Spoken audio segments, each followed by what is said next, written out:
আর যখন বিছানায় তিনি ঘুমাতে যেতেন, এই 3 কুল পড়ে আল্লাহ রাসূল সাল্লাল্লাহু আলাইহি ওয়াসাল্লাম হাতে ফু দিতেন। আর ওই ফু দেয়া হাতটা মাথা থেকে মুছতে মুছতে পা পর্যন্ত মুছতেন। It's a protection from your lord. এটা আমাদের রবের পক্ষ থেকে একটা প্রোটেকশন। সুবহানাল্লাহ পড়েন।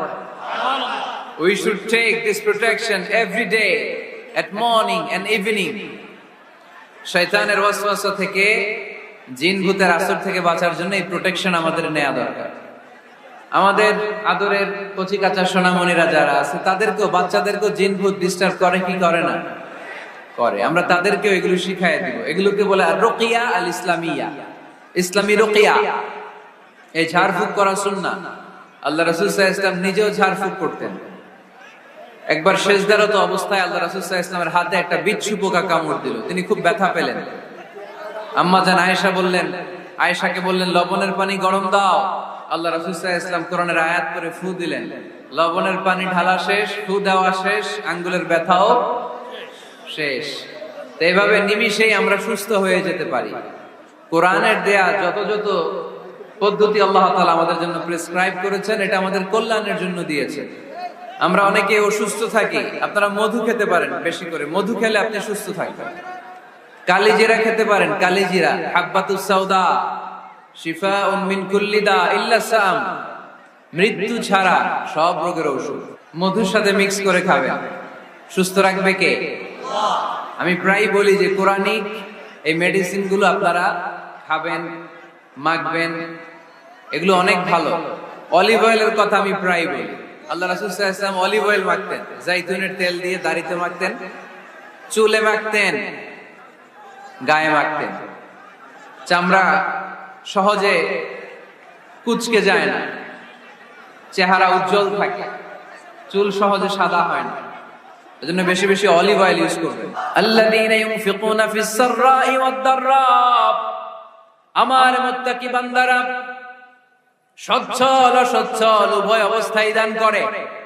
যখন তাদের কাছে বেশি টাকা থাকে তখন তারা বেশি দান করে, যখন কম থাকে কম দান করে, কিন্তু দান করে। ঠিক কি না? দান করার ধারাবাহিকতা কখনো থামায় না। এখন আপনি সচ্ছল, অনেক টাকা তো বেশি দেন, এক সময় অর্থের টানাপোড়েন যাচ্ছে, সমস্যা যাচ্ছে, তো ওই সময় কম দেন। বছরে আপনি অবস্থা ভালো থাকলে 10,000 টাকা সাদাকা করেন, যখন অবস্থা খারাপ 10 টাকাও কি সাদাকা করা যাবে না? তার মানে ইনফিকুনা ফিস সাররাই ওয়াদ দাররা, সুখে দুঃখে সব সময় যে দেয় তার নাম মুত্তাকি। সুখে দুঃখে সব সময় যে দেয় তার নাম। মদিনার সমাজে, মদিনার সাহাবীদের মধ্যে সবচেয়ে গরীব সাহাবী ছিলেন সাইয়েদনা বেলাল রাদিয়াল্লাহু তাআলা আনহু। নিজের লজ্জাস্থান ঢাকার কাপড়টা ছাড়া তার কাছে দ্বিতীয় কোনো কাপড় ছিল না। সকালে যদি খাবার পেত, দুপুরে খাবার ছিল না, দুপুরে পেলে রাতের জন্য ছিল না, আজকে খাবার থাকলে কালকে নাই। মদিনার সবচেয়ে গরীব সাহাবী বেলাল রাদিয়াল্লাহু তাআলা আনহু, লজ্জাস্থান ঢাকার জন্য শুধু একটা জামা ছিল, গায়ে দেওয়ার মতো কোনো জামা নাই। এই সাহাবীর মতো গরীব কোন সাহাবী মদিনার জমিনে নাই। এই বেলাল রাদিয়াল্লাহু তাআলা আনহুকে বিশ্বনবী ডেকে বললেন, ইয়া বেলাল আনফিক ইয়া বেলাল লা তাখশা মিন যিল আরশি ইকলালা। ও বেলাল, আল্লাহর রাস্তায় দান করো, কারণ আমার আল্লাহর ধনভাণ্ডারের কমতি নাই। সাইয়েদনা বেলাল রাদিয়াল্লাহু তাআলা আনহু সবচেয়ে গরীব। শুনতেছেন? বুঝতেছেন? সবচেয়ে গরীব। ডাউন পার্টটা ঢাকার মতো একটা গার্মেন্ট ছিল, একটা কাপড়, এটা পেঁচায় আসতো, নামাজ পড়তো। গায়ে রাখার মতো কোনো জামা নাই, আর খাবার দাবার টাকা পয়সা বলতে নাই। ওই সাহাবীর বিষ্ণু সাল্লাল্লাহু আলাইহি ওয়াসাল্লাম বললেন, আনফিক বেলাল, বেলাল তুমিও দান করো, তুমিও দাও, দানের হাতকে প্রশস্ত করে দাও। আনফিক ইয়া ইবনা আদম উনফিক আলাই, এ বনি আদম দাও, দিলে আমি তোমারে দেব। যারা দান করে বেশি তাদেরকে দেয় কে? দিলেই আসবে, না দিলে আসে না। আপনি দেন, দেখবেন আসতে শুরু করছে। এটাই সিস্টেম। দিলে কমে না, না দিলে কমে। সুবহানাল্লাহ পড়ে। উদাহরণ হিসেবে বোঝেন, আপনার হাতে 5 কেজি ওজনের একটা জিনিস দেয়া হলো, আপনি এটারে ধরে রাখছেন। এটারে ধরে রাখলে আর কিছু নিতে পারবেন? এটারে দিয়ে দিলেই না আরেকটা ধরতে পারবেন, ঠিক কি না? 5 কেজির এটা হুজুরে দিয়ে দিলাম, এরপরে কেউ আমার 20 কেজি দিলে ওইটা ধরবো, ওইটা আবার আরেকজনকে দিব, এরপরে আরেকজন 30 কেজি দিলে ওইটারে ধরবো। কথা বলেন, কথা বলেন, কথা বলেন। এজন্য আল্লাহ বললেন ইনফিকুনা ফিস সাররাই ওয়াদ দাররা, আমার মুত্তাকি বান্দার প্রথম গুণ তারা সুখে দুঃখে সব সময় দান করে, দানের ধারাবাহিকতা সব সময় অব্যাহত রাখে। যারা সুখে দুঃখে সচ্ছল অসচ্ছল সব অবস্থায় দান করে তাদের নাম হলো মুত্তাকি। মুত্তাকিদের প্রথম বৈশিষ্ট্য দান করে। আপনারা দান করেন তো? কিশোরগঞ্জের ভাইয়েরা সবাই করেন? করেন তো?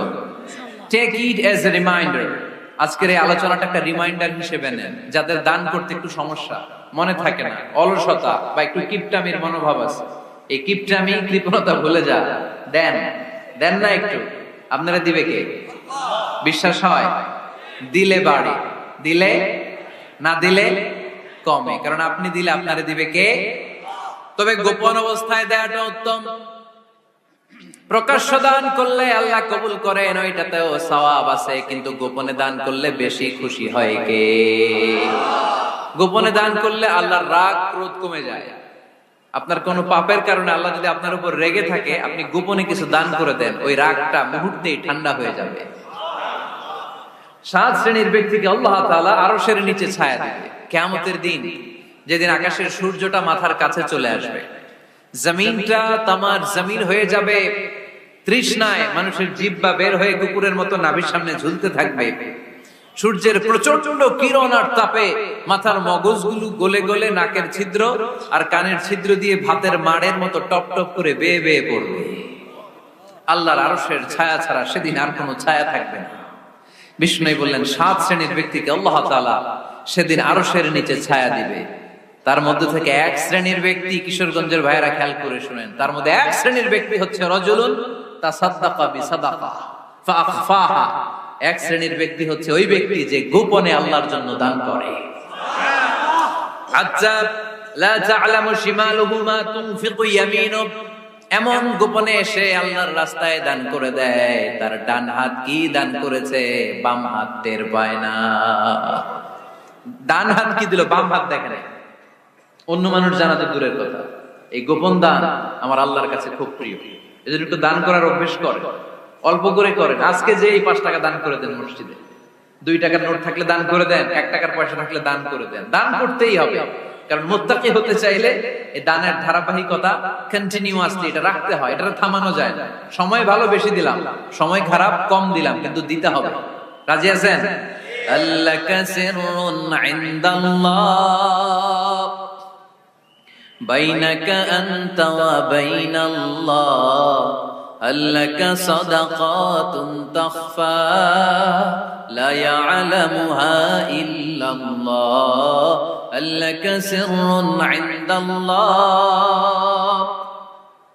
বাইনাকা আনতা ওয়া বাইনাল্লাহ, আল্লাকা সাদাকাতুন তাখফা লা ইয়ালামুহা ইল্লাল্লাহ। সুবহানাল্লাহ। আল্লাকা সিররুন ইনদাল্লাহ, তোমার আর তোমার আল্লাহর মাঝে কোনো গোপন আমল আছে নাকি যেটা আল্লাহ ছাড়া কেউ জানে না? জীবনে আমাদের প্রত্যেকের এমন কিছু গোপন আমল, ইবাদত আর দান সদকা করা দরকার যেটা দুনিয়ার কেউ জানে না, জানে আমার রব আর জানি আমি। এরকম দান থাকার দরকার আছে না নাই? তোমার জীবনে এমন কোন গোপন সাদাকা আছে নাকি যেটা আল্লাহ ছাড়া কেউ দেখেনি? এই গোপন সাদাকাটা আল্লাহ খুব পছন্দ করে। এখানে মাদ্রাসা, আজকে আমার ভাই অমুক ভাই দিবেন 2 লক্ষ টাকা, বলেন মারহাবা। এটা উনি আল্লাহর জন্য দিতে পারে, মারহাবার জন্য দিতে পারে, ঠিক কিনা? কিন্তু রাতের আধারে রাস্তার পাশ দিয়ে হেঁটে যাচ্ছেন, মসজিদের দান বাক্সটা লেখা, উপরে সাইনবোর্ডে লেখা মুক্ত হস্তে আল্লাহর ঘরের জন্য দান করুন। কেউ নাই, কাক পক্ষী নাই, রাত বাজে 2টা, হঠাৎ করে পকেট থেকে 1000 টাকা বা 100 টাকার কচকচে নোটটা আপনি দান করে দিলেন। ওই দানটা 1 কোটি টাকার দানের চেয়েও বড় দান। কারণ দুনিয়ার কেউ তখন দেখে নাই, দেখেছে কে? কেউ যেটা দেখে না সেটা দেখে কে? কেউ যেটা জানে না সেটা জানে কে? সবার চোখ ফাঁকি দেয়া গেলেও আমার আল্লাহর চোখ ফাঁকি দেয়া যায়? এজন্য দান করতে হবে একজনের খুশির জন্য, তিনি কে? এজন্য রাব্বুল আলামিন বলেন, মাসালুল্লাযীনা ইউনফিকুনা আমওয়ালাহুম ফি সাবিলিল্লাহি কামাসালি হাব্বা حبة أنبتت 7 سنابل في كل سنبلة 100 حبة والله يضاعف لمن يشاء والله